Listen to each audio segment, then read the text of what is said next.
स्वामी जी तो अपने तो स्वामी जी आए नहीं थे धर्म संसद में, बागेश्वर बाबा भी नहीं आए। हम इंतजार करते रहे कि इनको भी हमें सुनने को मिलेगा। आपके तो परम मित्र हैं बागेश्वर वाले बाबा। नहीं, पर मैंने तो उनके कहीं पोस्टर नहीं छपे। जिनकी स्वीकृति नहीं मिली उनको मैंने कहीं पोस्टर में नहीं रखा। जो जिन्होंने मुझे स्वीकृति दी कि हम पहुंच रहे हैं, उन लोगों के पोस्टर थे। जी। और कुछ लोग आ गए हैं, कुछ लोग कथा में आएंगे। तो ये अब ऐसा नहीं कि एक दिन में सब फ्री नहीं हो सकते। जी कि ऐसा नहीं है कि आज मैंने 16 तारीख रखी है तो सब स्वामी जी फ्री होंगे और फ्री होंगे, ऐसा नहीं होता है। हम लोग प्रयास ये करते हैं कि सब सनातनी आ जाएं, पर उनके अपने पहले से निर्धारित स्वीकृति सबकी है साथ में आपके। आप लोगों ने टीवी इंटरव्यू सुने जी, सभी टीवी इंटरव्यू में ये बात है कि सनातन बोर्ड होना चाहिए। बिल्कुल ऐसा कोई मुझे व्यक्ति सनातनी नहीं मिला। नहीं, बागेश्वर वाले बाबा तो बिल्कुल सहमत है, उन्होंने एंट्री बैन और सारे मुद्दों पे आपके साथ है वो। नहीं तो फिर मैंने तो ये तो मतलब विचार तो सेम है ना। जी। तो अगर हम सनातन के लिए काम कर रहे हैं, हो सकता है हम एक मंच पे ना आए, एक मंच पे नहीं दिखे, पर हम लोगों की जो सनातन चीजें हैं वो तो बराबर है। जी। हम तो सनातन की सुरक्षा चाहते हैं बस। अच्छा, कुछ राजनेताओं को भी आपने आमंत्रण दिया था, कोई नहीं आया? नहीं, आमंत्रण राजनेताओं को नहीं दिया। राजनेताओं को लेटर भेजा गया कि आप हमें 20 तारीख से पहले वो अपनी स्वीकृति दें कि सनातन बोर्ड बनना चाहिए।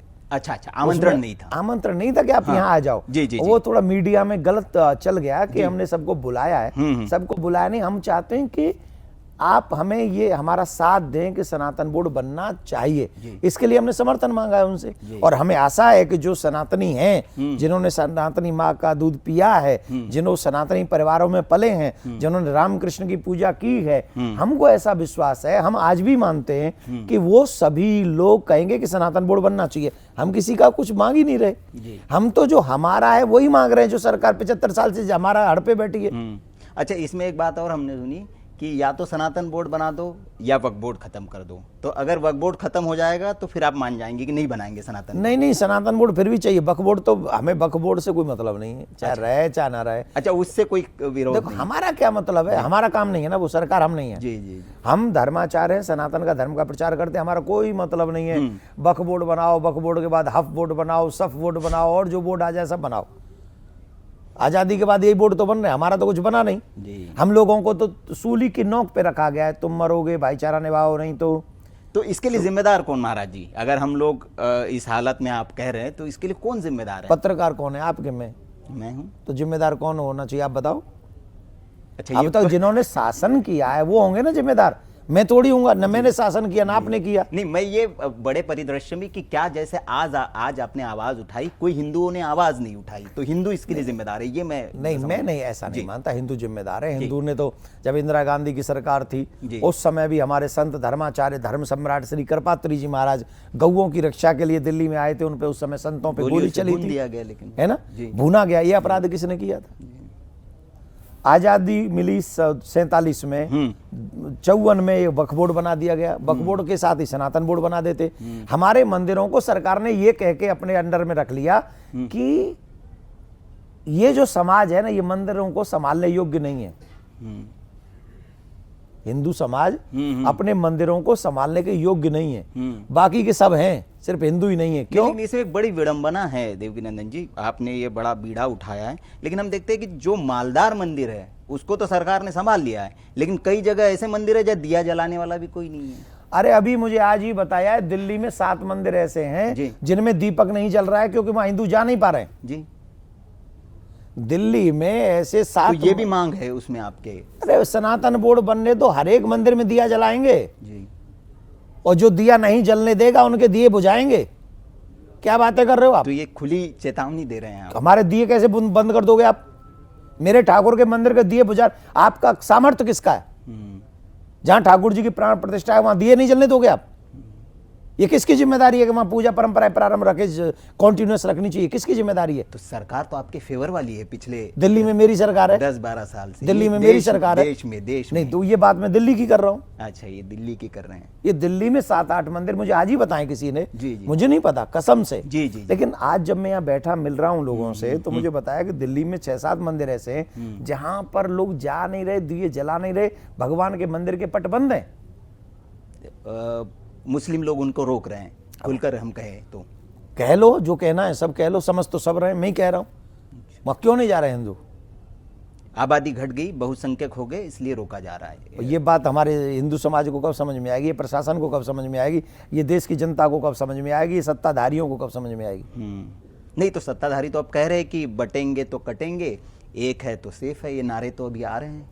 नहीं, लेकिन ये नारे आज हमारे समाज को जगाने के लिए पर्याप्त है। अभी दिल्ली की एक घटना हुई, आप सब समझिए कि एक लड़की रास्ते से जा रही है, कुछ मुस्लिम लड़के आते हैं, उसे छेड़ते हैं, एक हिंदू लड़का जाता है, उसे रोकता है, अगर वो मना करता है तो उसे चाकुओं से गोद देते हैं, उसे मार देते हैं। क्यों? वो अनेक थे, वो एक था, इसलिए उसे काट दिया। अब बताइए ये कहावत, ये जो नारा है, सही है कि गलत है? लेकिन इसमें हिंदू लोग ही मानने को तैयार नहीं। दूसरे राजनीतिक दलों के लोग कहते हैं कि जी वो हिंदू है, लेकिन वो कहते हैं कि जी ठीक नहीं है, ये तो गलत है। हमको सिर्फ ये बताओ कि दिल्ली में 2 दिन पहले की ये जो घटना है, ये वो बच्चा कटा कि नहीं कटा? हाँ, और भी कई घटनाएं, कन्हैयालाल है राजस्थान में, और भी कई घटना, एक स्कूली बच्चा था राजस्थान का छोटा, उसको मार दिया गया। तो ये सारी घटनाएं हो रही हैं, और उस पे को अगर कोई बोल रहा है, जो बोल रहा है वो गलत है। जो बोल रहा, देखो दुर्भाग्य देखो हमारे देश का, जो बोल रहा है बहुसंख्यक कट रहा है, लेकिन कटने पे अगर कोई बोल रहा है तो वो गलत है, और जो काट रहा है उस पर कोई बोल ही नहीं रहा। अच्छा, लेकिन महाराज एक प्रश्न ये उठ रहा है, लोग ये कह रहे हैं कि एक है तो सेफ है, ये सबके लिए नारा दिया जा रहा है, लेकिन संत समाज ही बटा हुआ है। हमारे शंकराचार्य जी ही कह रहे हैं कि 2 दूसरे तरफ है, 2 दूसरे तरफ है।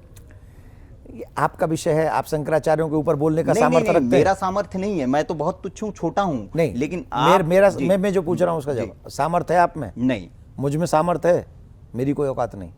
तो मैं कौन बोल सकता है? कोई नहीं, उनके आगे किसी समाज के व्यक्ति, हिंदू समाज का जो सच्चा हिंदू होगा वो शंकराचार्य पे इतना नहीं बोलेगा, चाहे वो हमारे सर पे रोज डंडे बरसाएं। पॉप के आगे कोई बोलता है? बोलता है? ये है रिस्पेक्ट उस पद की।